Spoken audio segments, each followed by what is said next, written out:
Sadly, this went straight over their head. People loved making fun of the brothers, leading to them getting booked in various other locations. But instead of realizing that they were nothing more than a meme, the Island Boys began to believe that they were legit up-and-coming hip-hop stars. So when the meme died down, so did their income and relevance. Surprisingly, even this wasn't enough to deter the brothers, as they began brainstorming ways to go viral once again. And to everyone's shock and horror, they came up with the most disgusting method to achieve this goal. Put simply, the two blood-related brothers started an OnlyFans together, which they promoted with a video of the two making out. On paper, this plan worked. They did go viral a second time, but for all the wrong reasons. Outside of first-time curiosity, no one was interested in that type of content, especially from the Island Boys, resulting in this horrible plan failing as well. Though, unlike the Island Boys, who fumbled every step of the way, the person behind the next meme managed to build a solid career for himself. White Boy M wanted to become a popular streamer and was willing to do anything to achieve his goal, even if it meant becoming a whole other person. White Boy M started streaming on YouTube in May of 2022. But instead of building his own brand, Emerson tried to imitate Speed. From his talk to his laugh, everything. Can y'all please stop bullying me, dude? Like, I'm over here trying to stream, bro. I'm trying to stream. This is not a joke, this is not a joke. Somebody is booting me. I am getting booted 24/7 every time I stream. Viewers were quick to notice this, but White Boy M kept denying it completely. How do I sound like Speed? Baby. On September 14, 2016, Dr. Phil featured the then 13-year-old Danielle Bregoli. She was a troubled child and her mother hoped that Dr. Phil might be able to talk some sense into her. On the show, Danielle came across as arrogant, self-centered, and feisty, which resulted in her getting heated at the audience and telling them to quote, "Catch me outside, how about that? Huh? Catch me outside, how about that?" This went viral to the point that almost everyone had heard the phrase at least once from somewhere. Then in 2017, DJ Suede sampled her now famous catchphrase to remix a song, which once again went viral and became popular enough to reach 72 on the Billboard Hot 100. After a feud and lawsuit against DJ Suede for his royalties, Danielle's music manager Adam Kluger helped create a brand called Bad Baby and helped her gain over 1.4 billion views on YouTube alone. She later launched a widely successful OnlyFans as well, earning a whopping $75 million in the process. Just goes to show how a single viral meme can open the door to endless money and fame, and no one understands this life-changing power more than Haley Welch, also known as the Hawk Tuah Girl. Haley was out having fun with her friend on an afternoon night when they were approached by the host of Tim and D TV for a street interview. With a couple drinks in her system, Haley was more than enthusiastic to answer any questions that came her way, leading to a moment that would be written down in internet history books. What's one move in bed that makes a man go crazy every time? Oh, you gotta give him that Hawk Tuah and spit on that thing, you get me? She might not have thought much of this interaction at the time, but when Tim and Dee posted this clip on their Instagram, it went viral beyond their wildest imaginations. Within no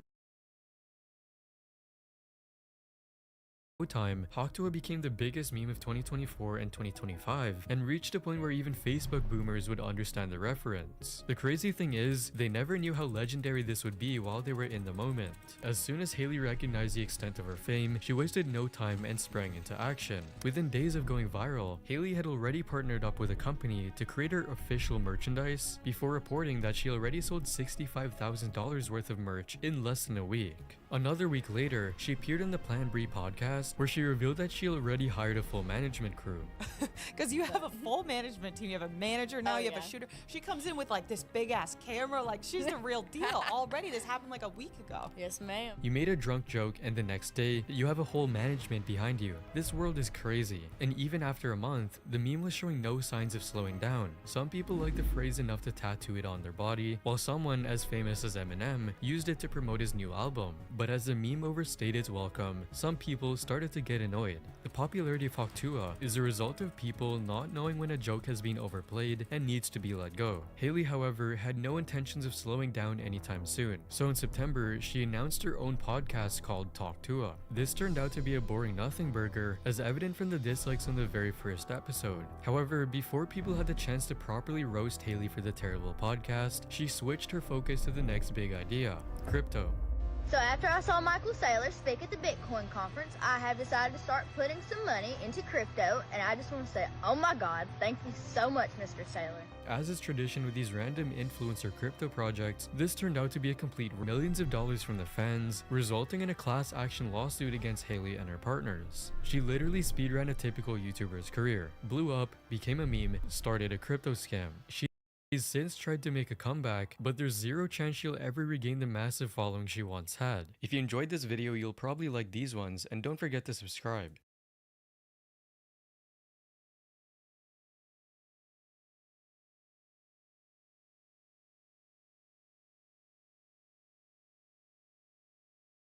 From Hawk Tuah Girl being exposed for scamming her audience, Why did y'all unlock day one so people could dump on Hailey Welch's fans? to Bradley Martin picking fights with professional boxers. I would beat the out of you in the street. No, fight. I would kill you, bro. Yeah. I would kill you. God, I love it. Here are the 6 most satisfying downfalls in all of YouTube history. Start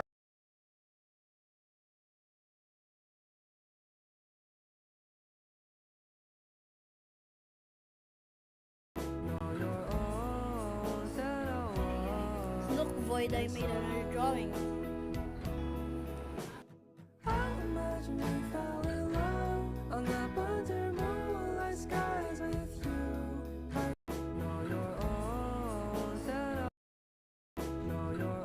made a drawing.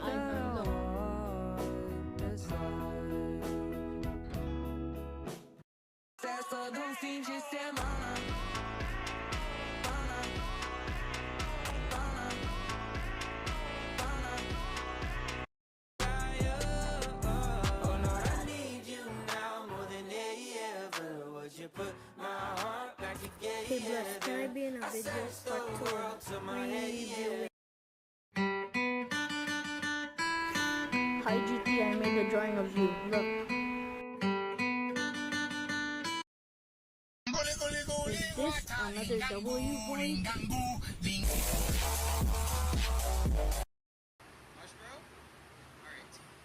I guess 10 take is the best, bro. Ay, ay, ay. Let me put it!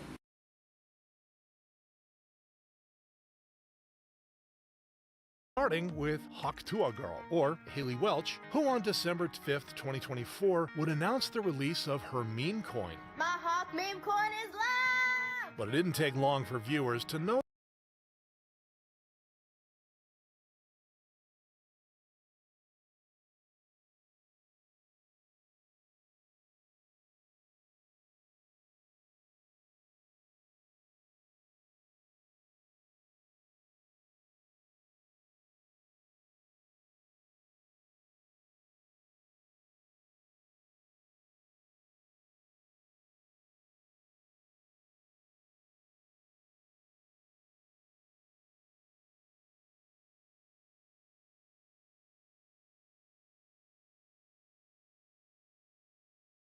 notice something shady. Your team is keeping 96% of the Hawk supply in 10 connected addresses. Nevertheless, Hailey denied this. Team hasn't sold one token. We tried to stop snipers as best we could through high fees in the start of the launch. But just a day later, crypto scam journalist CoffeeZilla exposed her. The Hawk Tuah team is sort of lying by omission here when they say the team hasn't sold one token. And that's because they pre-sold the tokens to a bunch of investors, and then those investors dumped on your fans. Worse, Hailey also seemed to have benefited massively from her coin's initial 15% trading fees. In 24 hours, they made almost $2 million from this fee. With the team refusing to reveal the actual pockets that money went to. Brother, who profited? Over $1 million was just made.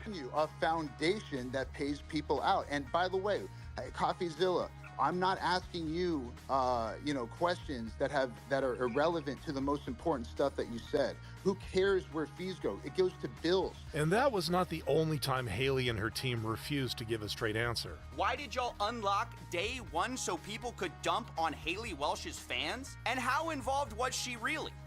I just got muted. And not only did Haley mute CoffeeZilla, she also left in the middle of the questioning. Haley's being a little mysterious about her backstory right there. But speaking of backstories, you know, that actually got me thinking, how much do I really know about mine? Well, I'm excited to share that I've recently partnered with MyHeritage to dig into my roots, and it was ridiculously easy to get started. I just made an account, added my family members to make my family tree, and the next thing I know, I was a couple of generations back. But here's what blew my mind. MyHeritage has over 32 billion historical records, and you know what I found? My parents' emigration records from when they left Norway in 1951. I know my dad served during the occupation in World War II. What surprised me most was how quickly he and my mother left after the war. MyHeritage also has a powerful photo feature that lets you enhance old photos. In seconds, it transformed into this crisp, high-definition image, revealing details I had never seen before. But here's the feature that made my family member hunting super easy: the instant discoveries feature. MyHeritage automatically searches for people you don't have in your tree yet, and you don't have to copy all this information manually in your family tree. You can do it with a single click. Another thing that really surprised me about this was when I clicked on one of the new members I added, and I saw where they came from. See, one of these people was my dad's late cousin, and she was from South Africa. So if you've ever been a little curious about your ancestry and you want to do it as stress-free as possible, now's the time. MyHeritage is offering a 14-day free trial, and you can try it for yourself by scanning the QR code on the screen.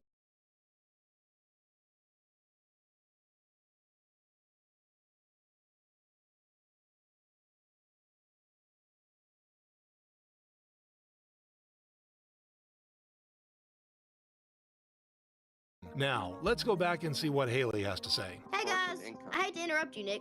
Hello there. But anywho, I'm gonna go to bed, and I'll see you guys tomorrow. Afterwards, Haley's lawyer contacted CoffeeZilla to try and clear her name. She was paid an advance from a company to handle the token marketing dev launch of $125,000.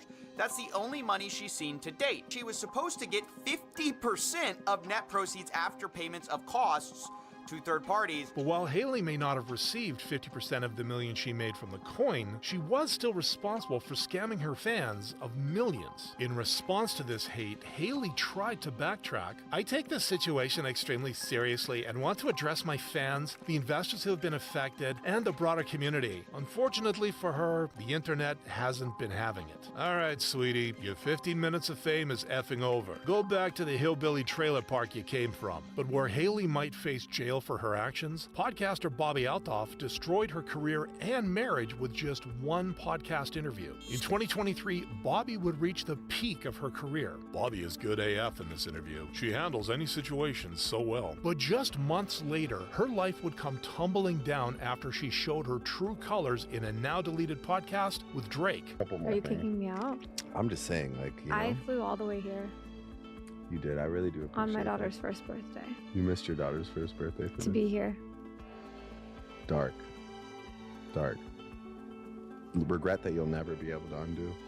Yeah. Horrible parenting. This didn't go over well with Bobby's millionaire husband, who ended up filing for divorce. And now that the internet knew exactly the kind of person Bobby was, the hate kept coming. Worse, people noticed how both Bobby and Drake were signed to the same agency, fueling rumors of her being an industry plant. And when questioned about these rumors, Bobby refused to give a straight answer. You're an industry plant, right? I am. So what happened was I was at home and I got a call, and then I also got a knock at the door at the same time, and they were like, "Hello, we're the industry." And I was like, "What does that mean?" And they were like, "You can't ask any questions." And I was like, "Okay." And they were like, "You're gonna blow up. You just have to follow our lead and give us 78% of your money that you make from this." And this became the final nail in her coffin. Inauthenticity is finally turning people off again. Since then, Bobby's The Really Good podcast has only been getting a quarter of the views it used to. Unlike Bobby's self-inflicted demise, though, Ninja's downfall would be cemented by Kai Cenat. In May 2024, Ninja would react the worst way possible when Kai Cenat topped Twitch viewership charts with his 166 hours Elden Ring livestream. He does what I could have done if I just stayed home and streamed and didn't go to Mixer or anything like that. putting in crazy work, crazy hours, crazy resources into coming up with these really authentic, dope, unique streams, man. He's doing an Elden Ring playthrough like 2 years, a year and a half after the game came out. The whole thing came across as a backhanded compliment, and his viewers were quick to let him know. Big difference, dude. Ninja spams the same game a lot. Kai is more of a personality streamer. In response, Ninja made a tweet trying to control the backlash. I want to be clear. I don't think I ever could or would have put as much thought into the streams Kai does and his marathons. He's truly doing it different. But when Kai Cenat's Kevin Hart stream broke his viewership record, Ninja couldn't keep the bitterness out of his voice. First off, again, congratulations to Kai for beating my record. My record was like, what, 640? Something like that.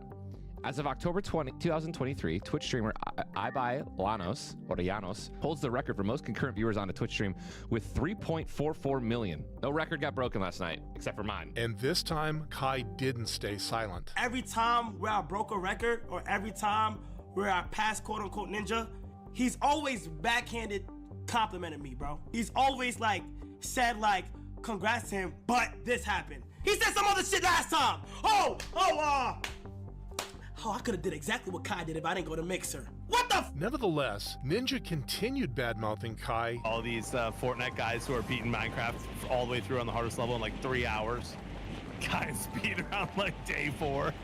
Yeah, bro, those guys, I mean, they're doing it for pure entertainment, bro. Kai's pulling anywhere from 250,000 to plus viewers playing this shit. It's like, dude, they don't want to win. Until Kai finally had enough. You dying on purpose to keep the stream going? What's I fucking dying on purpose? What you dying on purpose? Hey, put the big camera. Put the big camera right here.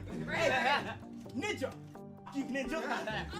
You talking about if I'm dying on purpose and shit. You think I want to be playing Minecraft for 5 days? Since then, the internet's turned against Ninja. Ninja is still stuck in the past. He literally embodies passive aggression. It will be a matter of time until he is like a myth getting no views. And much like Ninja, Bradley Martin's empire would also crumble thanks to his long history of starting fights he couldn't finish. On July 19th, 2023, Bradley would challenge professional boxer Nate Diaz to a fight. Do you think you beat me in a street fight? You in a street fight? Yeah.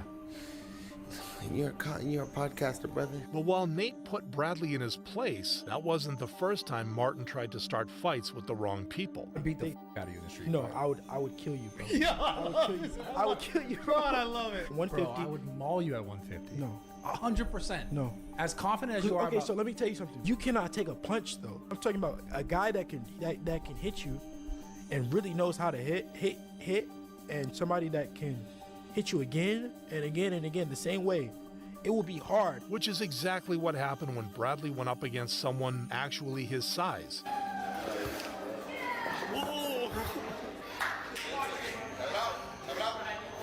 Still, Bradley didn't learn his lesson. Honestly, I hope you beat the shit out of Jake Paul. Yeah, I appreciate it. I'm just being honest. Are you cool with Jake Paul? I am. You got? Yeah. I don't have problems with him. I just want to see him like lose. And Jake's brother and professional wrestler, Logan Paul, wasn't letting that slide. Bradley, you gotta be humbled. That's what you need. It doesn't sound like you've had it yet, and I will invite you to Puerto Rico to spar with me to be humbled. A week later, Bradley tweeted a response. F all that. Come to my gym, no cameras, no content. We can just fight in front of zoo culture. And nearly a year later, Logan took him up on that offer. I'm calling in regards to your tweet on July 27th. So tomorrow, I'm gonna come by and we can do this once and for all. So, on June 8th, 2024, Bradley and Logan met inside his gym. All right, we got waivers, so we're doing that. My thesis is you have cameras everywhere in this gym. Yeah, but I agree to not post anything. This doesn't say that.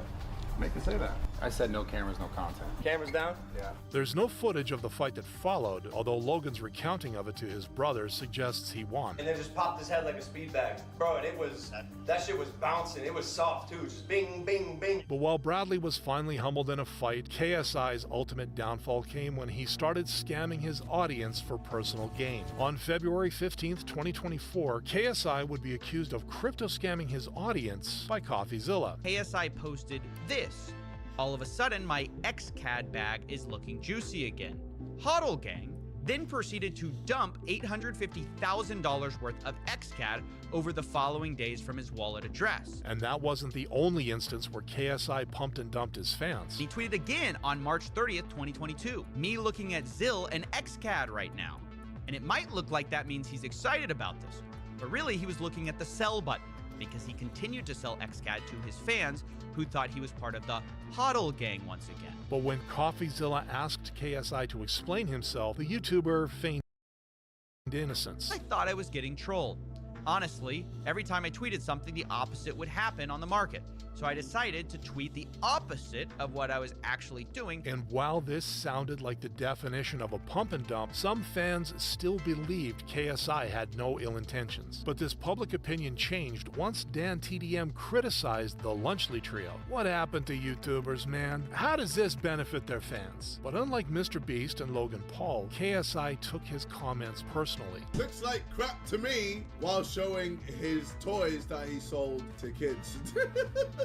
How does this benefit your fans, Dan? Even when someone pointed out his hypocrisy, KSI didn't back down. Now, obviously, people didn't realize that I was shining a mirror in his face. Instead, they were like, wait, you did the same as Dan. You made toys with Tube Heroes. He was sponsored, then promoted, and made a whole video on Munch Pack, a monthly sub box full of food and candy to his Minecraft audience full of kids. Only to be destroyed in the community notes. The referenced video is over 9 years old. This was a one-off sponsorship where Dan TDM was given a free food package from Munchpack to try unique foods from around the world. The last straw in KSI's downfall, however, was his 2024 single, Thick of It. Bro took a 1.5-year-long break from music and came back with this. Take 2 years next time. And with that, KSI managed to turn his entire fan base against him. Exactly like Nas Daily, whose repeated history of scams and lack of responsibility caused his downfall. On July 16, 2021, Nas Daily, or Nusseir Yassin, would convince the world's oldest tattoo artist, Apple Wang Odd, to join his online Nas Academy as a teacher. But there was just one problem. Wang Odd Academy is a scam. My grandmother did not sign any contract with Nas Daily to do any academy. In response, Nusseir posted a video of Wang Odd signing the contract, but this was immediately invalidated by the tattoo artist's grandniece's next post. I spoke to her and she said she did not understand what the translators were saying. I know you spoke to someone and gave some money and will share profits, but Apple Wang Odd is not aware of your contract. And while Nusseir took down the course, he still maintained he was in the right. It wasn't the person we worked with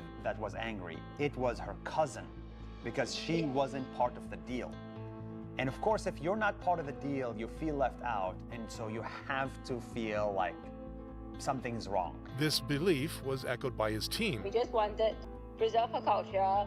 We sent a team there. We had contracts. It was translated in Tagalog. But Nusseir's comments section was quick to school him. You translated it to Tagalog for Wang Odd, but the thing is, did she understand? Because there is over 100 languages in the Philippines and Wang Odd probably didn't understand Tagalog. And this wasn't the only time the YouTuber got in trouble for misrepresenting someone, as half a year later, he posted a video praising crypto billionaire Sam Bankman-Fried. The guy you see next to me is the most generous billionaire in the world. Sam is 29 years old only, but Sam has $22 billion.